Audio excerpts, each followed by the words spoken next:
ফাজিল পোলা, কি করেন ঠোঁট দিয়ে এগুলা? কেন জান, ঠোঁট দিয়ে তোমাকে স্পর্শ করতেছি।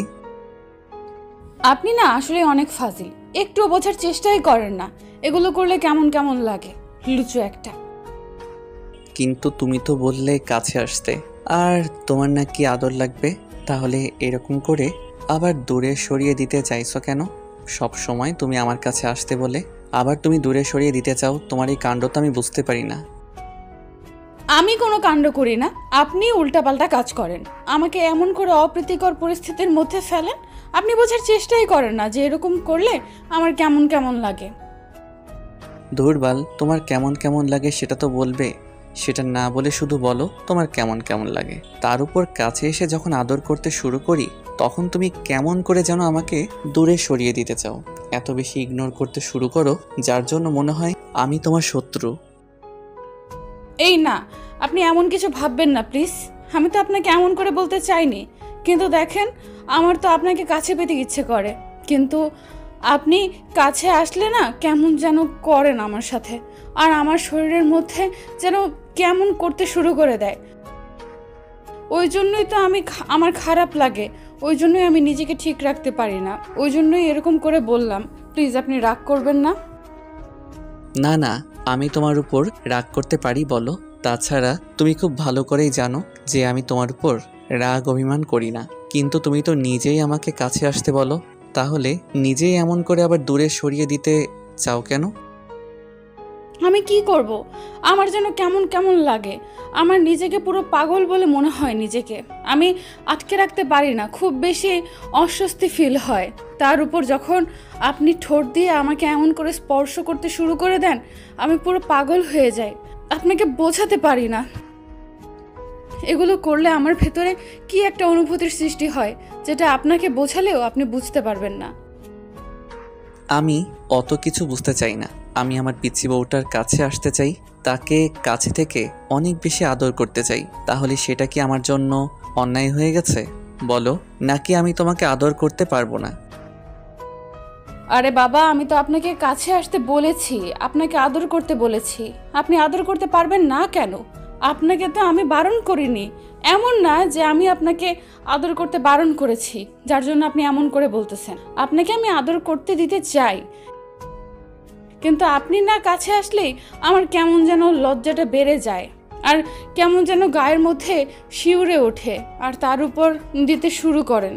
তারপর যখন ঘাড়ে গলায় যেখানে আর সব জায়গায় এমন করে চুমু দিতে থাকেন, তখন অনেক বেশি উত্তেজিত হয়ে যায়, যেটা আপনাকে বলে বোঝাতে পারবো না।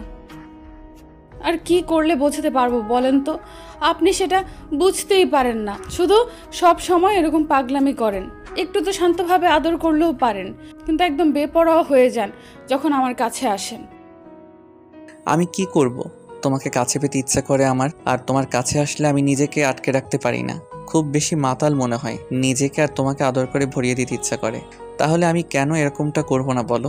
নাকি আমার ভালোবাসাটা তোমার কাছে ভালো লাগে না? তোমার কাছে অনেক বেশি অসুস্থ মনে হয় বলো? তাহলে আমি এমন করে আদর দিব না তোমাকে।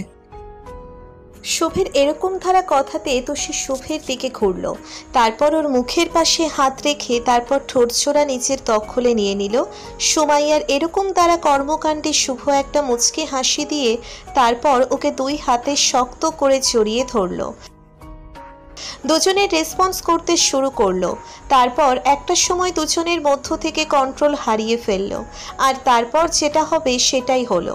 সুমাইয়াকে শুভ সারা রাত আদরে আদরে ভরিয়ে দিতে লাগলো। তারপর একটা সময় আদর করা হয়ে গেলে সুমাইয়াকে বুকে নিয়ে ঘুমিয়ে পড়ল। পরদিন সকালে দুজনের বুকে শুয়ে আছে। তখন সকালে সুমাইয়ার ঘুম ভাঙতেই ও খেয়াল করলো শুভের বুকে শুয়ে আছে। তখনও একটা মুচকি হাসি দিল। খেয়াল করলো শুভের মুখে অসংখ্য লিপস্টিকের ছাপ। দেখেই সুমাইয়া একটা মুচকি হাসি দিয়ে তারপর আবার ওর বুকে মুখ লুকালো। তখন শুভকে চাপটে জড়িয়ে ধরলো, আর সুমাইয়া তখন বুঝতে পারলো শুভ জেগে আছে, তাই বলতে লাগলো, ও তার মানে আপনি এখনো জেগে আছেন তাই না? আর এখন আর দুষ্টুমি করার ধান্দা আছে? আপনি দেখতেছিলেন যে আমি আপনার সাথে কি করি, তাই তো ফাজিল? তাহলে কি করবে? আমি খুব ভালো করেই জানি তুমি কি করতে পারো, তাই আমি ওই জন্য তোমাকে বাধা দিতেছিলাম না। কিন্তু তুমি আমাকে দেখে এমন করে হাসতেছো কেন? ওই জন্য তো আমার সন্দেহ লাগতেছে। কি করব, আপনার মুখটা দেখে খুব হাসি পাচ্ছে। আপনার মুখটা দেখতে পুরো হনুমানের মতো লাগছে, যেটা বলে বোঝাতে পারবো না। আপনাকে দেখে পুরো হাসতে হাসতে শেষ হয়ে যেতে ইচ্ছে করছে। ওই জন্যই তো এমন করে না হেসে আপনার বুকে মুখ লুকালাম, যেন আপনার ঘুমটা না ভেঙে যায়। কিন্তু আপনি তো তার আগেই জেগে গেলেন। আমি কি করব বলেন? আমি তোমাকে কিছু করতে হবে না, তুমি চুপচাপ থাকো আর আমাকে একটু আদর করতে দাও। তাছাড়া তোমার না আমার আদর খেতে ভালো লাগে? তাহলে তুমি এমন করে দুষ্টুমি না করে শুধু চুপচাপ আমার সাথে সায় দাও।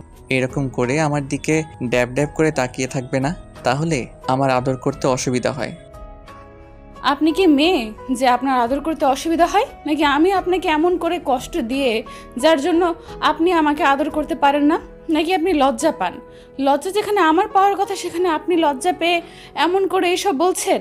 নাকি আপনার খারাপ লাগে আপনার দিকে এরকম করে তাকিয়ে থাকলে? বলেন। আরে বাবা, তেমনটা কেন হবে? কিন্তু তুমি তো আমার সাথে সাই দাও না।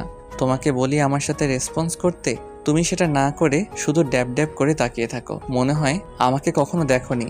আদর করতে তো অসুবিধা হয়, তাই না?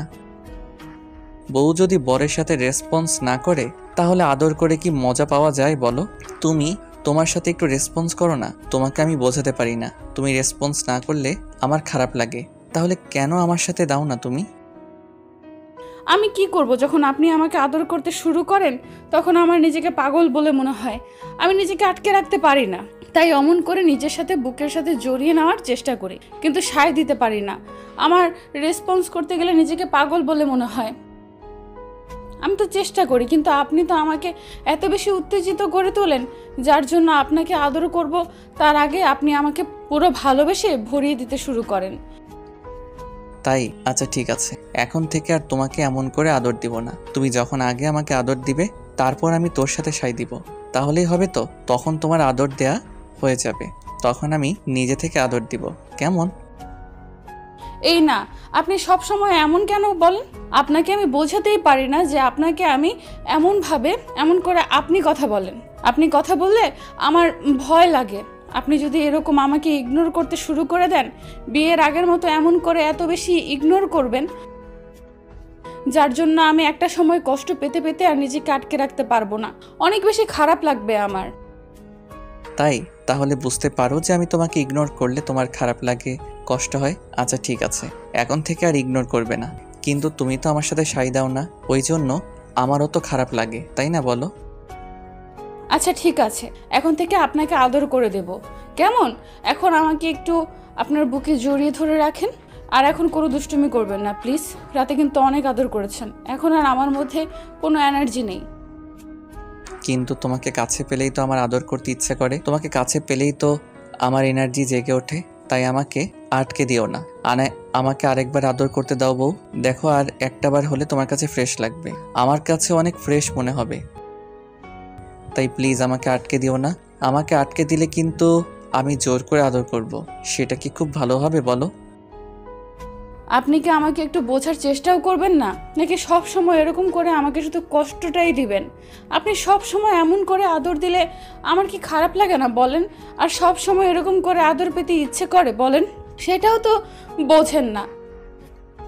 আমার যখন ইচ্ছা হয় আমি তো আপনাকে নিজের থেকে কাছে টেনে নেই।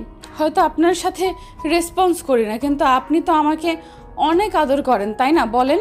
তারপর এরকম পাগলামি কেন করেন? নাকি আমি পালিয়ে যাচ্ছি বলেন? পালিয়ে হয়তো যাচ্ছ না, কিন্তু তোমাকে যত বেশি কাছে পেতে ইচ্ছা করে তত বেশি আদর করতে ইচ্ছা করে। তোমাকে যত বেশি কাছে টেনে নেই তত বেশি ভালোবাসতে ইচ্ছে করে। তুমি কি সেইটুকু বুঝতে পারো না পিচ্ছি? একদম আমাকে পিচ্ছি করবেন না। সব সময় শুধু আপনি আমাকে পিচ্ছি বলে অপমান করেন, আর 2 দিন পর আমি আপনার পিচ্চির আম্মু হয়ে যাব। আর আপনি এমন করে আমাকে সব সময় শুধু পিচ্ছি বলেন। আমি কি এত বেশি পিচ্ছি যার জন্য আপনি আমাকে বারবার পিচ্ছি বলে ডাকেন? একটা সময় দেখবেন আপনার পিচ্চির আম্মু হব, আর আপনি আমাকে বারবার শুধু এগুলো বলেন। এগুলো যদি বলেন তাহলে আর কখনো আপনাকে আদর করতে দিব না, আপনার কাছে আসবো না। ওকে বাবা, এখন থেকে আর বলবো না। দেখি তাকাও আমার দিকে, একটু কিস করতে দাও। তোমার ঠোঁট জোড়া দেখে আমার অনেক লোভ লাগতেছে, অনেক বেশি আদর দিতে ইচ্ছে করতেছে। তারপর আমাকে আটকে দিও না সোনা, আমাকে আদর করতে দাও একটু। বললাম তো না, আর এখন আর কোনো আদর টাদর হবে না। তারপরও আপনি এরকম পাগলামি করতেছেন কেন? আপনাকে আর কত বোঝাতে হবে যে এরকম পাগলামির কোনো মানে হয় না, তারপরও আপনি সেই পাগলামিটাই করতেছেন। আচ্ছা, আপনি যদি এখন দুষ্টুমি করতে থাকেন তাহলে কিন্তু আমি এখান থেকে চলে যাব, সেটা কি খুব ভালো হবে? তোমাকে চলে যেতে দিলে তো তুমি চলে যাওয়ার যতই চেষ্টা করো না কেন আমি তোমাকে আটকে দেব আর জোর করে আদর দিব। দেখবো তুমি কত আদর সহ্য করতে পারো। আমার দেখতে হবে না আমার বউ কতবার আমার আদরটা নিতে পারে। শুভের এরকম ধারা কথা শুনে সুমাইয়া বুঝতে পারল যে শুভ ক্ষেপে গেছে। তাই তাড়াহুড়ো করে এবার উঠে কোনো রকমের শরীরে একটা চাদর পিছিয়ে দৌড়ে ওয়াশরুমে ঢুকে গেল। আর শুভ মুচকি মুচকি হাসতে লাগলো। সুমাইয়া ওয়াশরুম থেকে বের হচ্ছিল না, তাই শুভ একটা সময় ঘুমিয়ে পড়ে। তারপর আধা ঘন্টা পর সুমাইয়া বেরিয়ে আসতেই দেখে শুভ ঘুমিয়ে গেছে।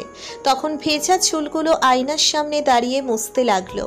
সুমাইয়ার ভেজা চুলের পানির ছাপটা শুভর মুখে গিয়ে পড়তেই ওর ঘুমটা ভেঙে গেল। ও বুঝতে পারল যে সুমাইয়া ওর পাশে নেই, তাই এদিকে ওদিকে তাকালো। তারপর একটু আগের কথা মনে পড়তেই শুভ এবার সুমাইয়াকে খুঁজতে লাগলো। তারপর আয়নার দিকে চোখ পড়তেই বুঝতে পারল যে সুমাইয়া গোসল করে আসছে, আর ভেজা অবস্থায় দেখতে ওকে একদম পরীদের মতো লাগছে। তারপর গিয়ে ওর পিছনে দাঁড়ালো। পিচ্ছিটাকে পরীদের মতো লাগছে, তাই শুভ আর দেরি না করে তাড়াহুড়ো করে উঠে গিয়ে সুমাইয়ার পিছনে দাঁড়ালো। তারপর গিয়ে দেখলো সুমাইয়া নিজেকে গোছানোতে ব্যস্ত আছে। শুভকে আয়নাতে দেখে সুমাইয়া শুভর একবার দিকে তাকিয়ে তারপর একটু মুচকি হাসিতে বলতে লাগলো, কি হলো? এমন করে তাকিয়ে কি দেখেন? এখন কিন্তু দুষ্টুমি করার ধান্দা করবেন না। আমি সবেমাত্র গোসল করে আসছি। কি আর দেখবো, আমার বউটাকে দেখতেছি। আজকে আমার বউটাকে কত ফ্রেশ লাগতেছে। রাতে 2 রাউন্ড হলো বলেই তো এত ফ্রেশ লাগতেছে। ওই জন্যই বলেছিলাম সকালে আরেক রাউন্ড হলে দেখতে আরো বেশি ফ্রেশ লাগতো। হ্যাঁ, আপনি দুষ্টুমিটা শুরু করেন আর আপনার সাথে দুষ্টুমিতে আমি সায় দেই, তাই না? আমি খুব ভালো করে জানি আপনি কতটা দুষ্টু আর কতটা দুষ্টুমি করতে পারেন। তাই আপনার সাথে সায় দিলে কি চলবে বলেন? আপনার সাথে যত বেশি দুষ্টুমি করতে শুরু করব, আপনি তত বেশি আমাকে আদর দিবেন। আর আমার কি ব্যথা লাগে না বলেন? আপনি যখন আমাকে এত বেশি আদর করেন, আদর করতে শুরু করেন, তখন কিন্তু আমার অনেক ব্যথা লাগে। তারপরও আমি সেটা বলি না, শুধু আপনার মুখের দিকে তাকিয়ে। আপনি কষ্ট পাবেন আর আমাকে আদর করা বন্ধ করে দিবেন, ওই জন্য। কি বলো, তোমার সত্যি অনেক খারাপ লাগে? সত্যি অনেক কষ্ট হয়? সেটা তো তুমি আমাকে আগে একটাবার বলতে পারতে। সেটা না বলে আমাকে এমন করে শুধু দূরে সরিয়ে দেওয়ার চেষ্টা করো। তুমি আমাকে একটাবার বললেই কিন্তু আমি আর এমন করে তোমাকে বাজে পরিস্থিতির মধ্যে ফেলতাম না। আর তুমি আমাকে সেটাও বলনি। এখন যখন বলেছো, দেখো এখন থেকে অনেক দূরে থাকবো। আর যখন তুমি আমাকে কাছে টেনে নিতে চাও তখন আসবো। নিজের ইচ্ছা করলে আর আসবো না, ইচ্ছা করলেও আর তোমার কাছে আসবো না। কেমন? তুমি থাকো। শুভ কথাগুলো বলে চলে যেতে গেলে এবার সুমাইয়া খেয়াল করলো শুভর মুখে একটা খারাপ লাগার ছাপ। তখন সুমাইয়া তাড়াহুড়ো করে শুভর দিকে ঘুরে তারপর ওর একটা হাত টেনে ধরলো।